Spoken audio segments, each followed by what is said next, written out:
Welcome to Morningstar. I'm Holly Black. With me is Tancrede Fulop. He's an equity analyst at Morningstar in Amsterdam. Hello. Hello, Holly. So we're talking ESG this week, and I think this has been quite a big theme this year, even in the COVID-19 sell-off, because people have started to see that companies displaying good ESG characteristics have actually performed very well and proved very resilient in the sell-off. And you've been looking at a few areas in particular.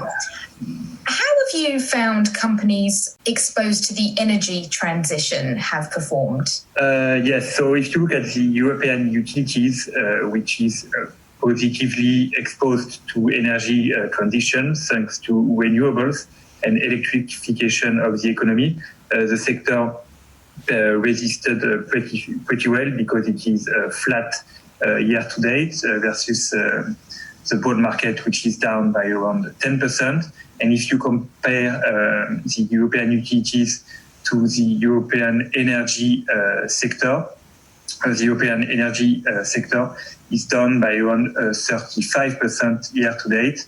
And among others, it reflects the negative exposure of this sector of oil and gas sector to energy transition.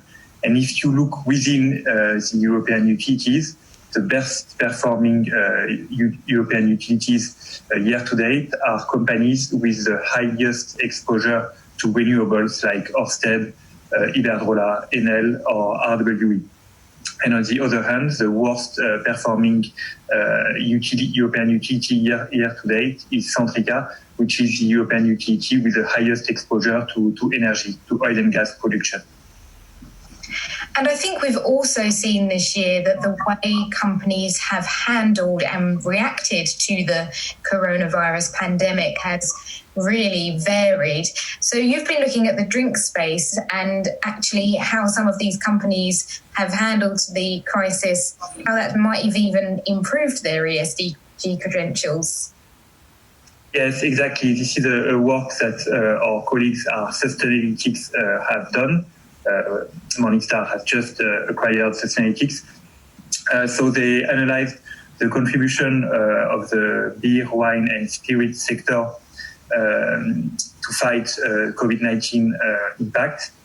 And these contributions mostly include the production of hand sanitizers, guaranteeing no layoffs, and assisting hotels, bars, and restaurants with their lease obligations.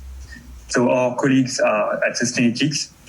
They show that efforts from these companies against COVID-19 may improve how the public perceives them, and more generally, these efforts might reduce the ESG risks of these companies, especially the environmental and social impact of their products and human capital, which are the most material ESG issues for this beverage industry.